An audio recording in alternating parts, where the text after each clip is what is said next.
Hello everyone, this is Vraj Shah. एक ऐसा landmark judgement जिसने हमारे संवैधानिक मूल्यों एवं हमारी न्याय व्यवस्था को एक नया रूप दिया।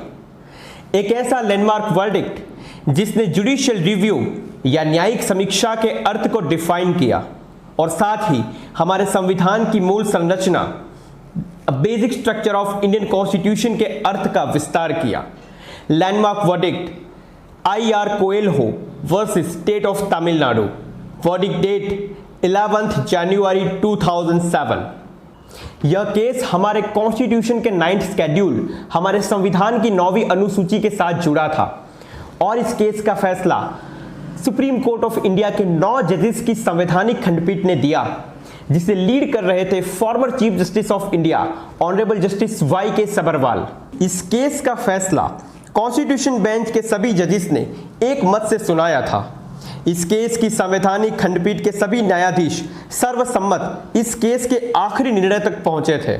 दी सुप्रीम कोर्ट ऑफ इंडिया ने इस केस के जजमेंट को रेट्रोस्पेक्टिव इफेक्ट दी, यानी पूर्व प्रभावी असर या पश्चातदर्शी असर, क्योंकि 24 अप्रैल 1973 के दिन the supreme court of India ने Kesavananda Bharati versus state of Kerala के केस के लैंडमार्क जजमेंट में basic structure of Indian constitution या हमारे संविधान की मूल संरचना को डिफाइन किया था। इसलिए इस केस के जजमेंट की इफेक्ट 24 अप्रैल 1973 के दिन के बाद से होगी। एक वक्त था जब भारत में जमींदारी प्रथा या जमींदारी सिस्टम का दौर चल रहा था। हमारा देश कृषि प्रधान देश है, लेकिन ज्यादातर जमीन जमींदारों के कब्जे में थी। बड़े से बड़ा गांव, बड़े से बड़ी जमीन जमींदारों के कब्जे में थी। हमारे किसानों की स्थिति ठीक नहीं थी। ऐसे वक्त में लैंड रिफॉर्म्स, एग्रेरियन रिफॉर्म्स या कृषि भूमि सुधार का होना आवश्यक था। इसलिए उस वक्त सरकार ने लैंड रिफॉर्म्स और लैंड सीलिंग से जुड़े कई सारे एक्ट्स बनाए थे। लैंड रिफॉर्म के नए कानूनों के तहत अब किसी भी व्यक्ति के पास लिमिटेड अमाउंट ऑफ लैंड रहेगी या किसी भी व्यक्ति के पास सीमित मात्रा में जमीन रहेगी। इससे बड़े जमींदार बहुत परेशान हुए, क्योंकि सरकार द्वारा लैंड रिफॉर्म्स के नए कानूनों के तहत सभी जमींदारों की जमीनों को संपादित किया जाने लगा, जिससे हमारे किसानों की स्थिति में काफी हद तक सुधार आया। क्योंकि लैंड रिफॉर्म्स के नए कानूनों के तहत सरकार द्वारा जमींदारों की जमीनों को संपादित किया जा रहा था, इसके लिए कोई भी जमींदार इस बात को कोर्ट में चैलेंज ना कर सके, लैंड रिफॉर्म्स के किसी भी कानून को कोर्ट में चैलेंज ना कर सके, या सरकार द्वारा जमींदारों की जमीन को संपादित किए जाने पर जमींदारों के मौलिक अधिकारों का हनन हो रहा है या उनके फंडामेंटल राइट्स का वायोलेशन हो रहा है, इस बात को कोई भी जमींदार कोर्ट में चैलेंज ना कर सके। इसके लिए सरकार द्वारा ईयर 1951 में हमारे कॉन्स्टिट्यूशन में फर्स्ट अमेंडमेंट, हमारे संविधान में प्रथम संशोधन को पारित किया गया और इसी के साथ हमारे संविधान में 9th शेड्यूल 9वीं अनुसूची को जोड़ा गया। हमारे कॉन्स्टिट्यूशन में हुए फर्स्ट अमेंडमेंट से सेक्शन 14 के तहत हमारे कॉन्स्टिट्यूशन में 9th शेड्यूल को जोड़ा गया। लैंड रिफॉर्म से जुड़े कानूनों को 9th शेड्यूल में रखा गया। हमारे संविधान का 9th schedule validation of certain acts and regulation के नाम से जाना जाता है। अब तक हमारे कॉन्स्टिट्यूशन के 9th शेड्यूल में 284 एक्ट्स को शामिल किए गए हैं और इसी के साथ हमारे कॉन्स्टिट्यूशन में 18 जून 1951 से हुए फर्स्ट अमेंडमेंट से सेक्शन 5 के तहत आर्टिकल 31B जोड़ा गया। आर्टिकल 31B में साफ कहा गया है कि 9th शेड्यूल में 9वीं अनुसूची में रखे गए या उसमें शामिल किए गए सारे एक्ट्स, सारे कानून जुडिशियल स्क्रूटिनी से बाहर होंगे। उनका जुडिशियल रिव्यू या उनकी न्यायिक समीक्षा अब नहीं हो पाएगी। आसान भाषा में समझे तो आर्टिकल 31B में इस बात को साफ कहा गया है कि 9th शेड्यूल 9वीं अनुसूची में रखे गए या उसमें शामिल किए गए सारे कानूनों को या किसी भी एक्ट्स को अब कोर्ट में चैलेंज नहीं किया जा सकता। आज हम जो बड़े बड़े हाईवेज, ब्रिज, बांध या रेलवेज इत्यादि का लाभ उठा पा रहे हैं, तो वह आर्टिकल 31B से संभव हो सका है। आर्टिकल 31B से ब्रिटिश शासन से चली आ रही जमींदारी प्रथा को समाप्त करने की कोशिश की गई थी। इसी के साथ एक बात साफ हो गई कि अब कोई भी जमींदार सरकार द्वारा लैंड रिफॉर्म्स के नए कानूनों के तहत उनकी जमीन संपादित किए जाने पर वह कोर्ट में लैंड रिफॉर्म्स के एक्ट्स को चैलेंज नहीं कर सकेंगे, क्योंकि लैंड रिफॉर्म से जुड़े सारे एक्ट्स को 9th शेड्यूल में रखा गया और आर्टिकल 31B में इस बात को साफ कहा गया कि 9th शेड्यूल में रखे गए या उसमें शामिल किए गए किसी भी एक्ट्स को कोर्ट में चैलेंज नहीं किया जा सकेगा, या वह जुडिशियल स्क्रूटिनिटी से बाहर रहेंगे, या उनकी न्यायिक समीक्षा नहीं की जाएगी। इसे नेशनलाइजेशन ऑफ लैंड एसेट्स भी कहा गया। इसी तरीके से रिजर्वेशन, आरक्षण को लेकर भी सरकार ने कुछ एक्ट्स बनाए थे, उसे भी हमारे कॉन्स्टिट्यूशन के 9th शेड्यूल 9वीं अनुसूची में रखा गया, जिससे उन एक्ट्स को भी कोर्ट में चैलेंज ना किया जा सके। जब शुरुआत में 9th शेड्यूल को हमारे कॉन्स्टिट्यूशन में ऐड किया गया और उसी के साथ लैंड रिफॉर्म से जुड़े कई एक्ट्स को 9वीं अनुसूची में शामिल किया गया, और ऐसे एक्ट्स की आर्टिकल 31B के तहत न्यायिक समीक्षा नहीं हो पाएगी या उन्हें जुडिशियल स्क्रूटिनिटी से दूर रखा जाएगा। यह पर्पस एक प्योर पर्पस था। तब गवर्नमेंट एक साफ उद्देश्य के साथ चल रही थी, क्योंकि जमींदारी प्रथा को समाप्त करनी थी और किसानों की स्थिति को ठीक करनी थी। लेकिन वक्त जैसे जैसे आगे बढ़ता गया, वैसे वैसे 9th शेड्यूल 9वीं अनुसूची का दुरुपयोग होता चला गया। लेजिस्लेचर अपने मनमाने तरीके से कई कानूनों को बनाते गए और इसी के साथ अपने मनमाने तरीके से 9th शेड्यूल में 9वीं अनुसूची में ऐसे कानूनों को जोड़ते चले गए, और इस तरीके से 9th शेड्यूल का दुरुपयोग होता गया, क्योंकि उसमें रखे गए कानूनों की जुडिशियल रिव्यू या उनकी न्यायिक समीक्षा नहीं हो पाएगी, और इस तरीके से जुडिशियल इंस्टीट्यूशन भी कुछ भी ना कर सके। इसके लिए लेजिस्लेचर अपने मनमाने तरीके से ऐसे कई कानूनों को 9th शेड्यूल में जोड़ते चले गए।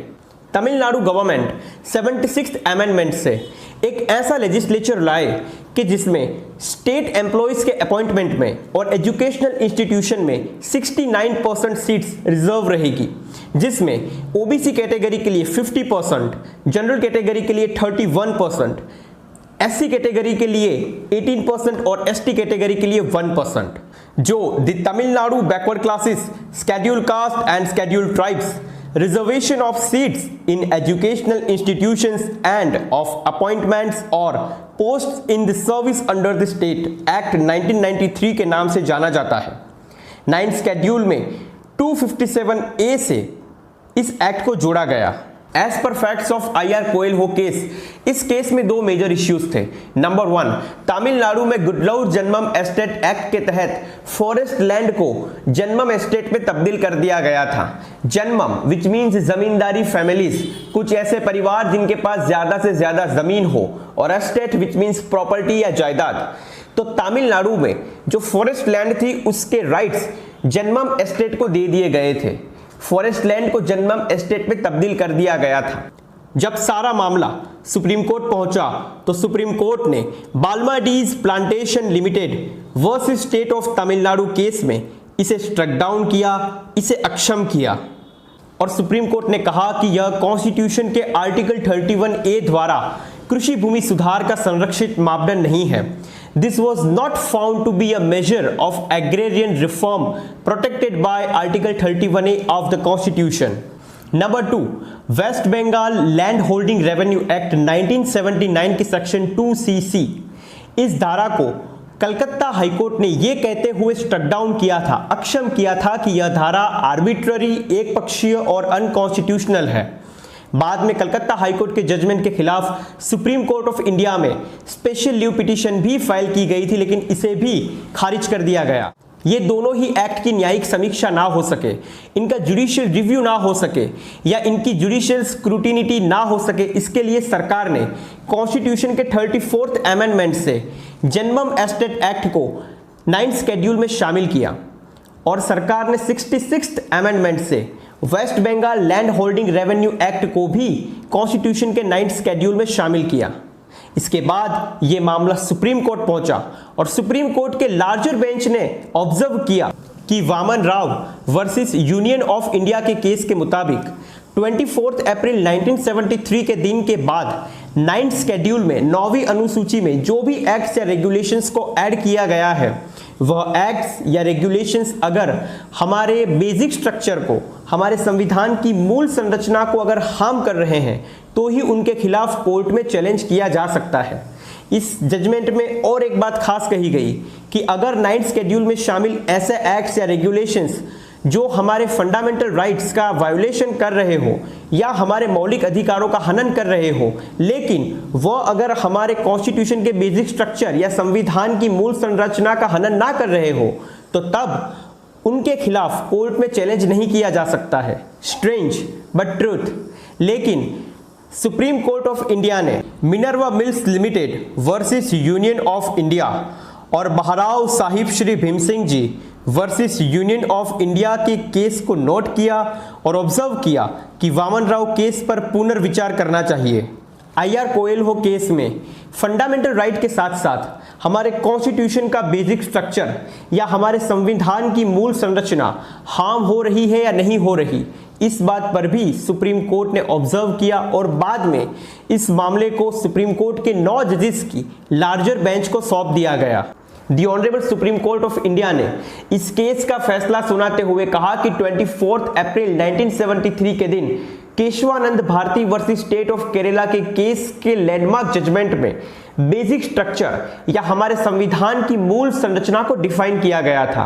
इसलिए 24 अप्रैल 1973 के दिन के बाद हमारे कॉन्स्टिट्यूशन के 9th शेड्यूल में हमारे संविधान की 9वीं अनुसूची में ऐसा कोई भी एक्ट या रेगुलेशन ऐड किया जाता है जो हमारे कॉन्स्टिट्यूशन के पार्ट 3 में दिए गए आर्टिकल 14, आर्टिकल 19 या आर्टिकल 21 फंडामेंटल राइट का वायोलेशन कर रहा हो, मौलिक अधिकारों का हनन कर रहा हो या हमारे कॉन्स्टिट्यूशन के बेसिक स्ट्रक्चर या हमारे संविधान की मूल संरचना को डैमेज कर रहा हो, ऐसे कोई भी एक्ट्स या रेगुलेशंस को कोर्ट में चैलेंज किया जा सकता है। कोर्ट ने इसके साथ यह भी कहा कि judicial review is a part of basic structure of constitution.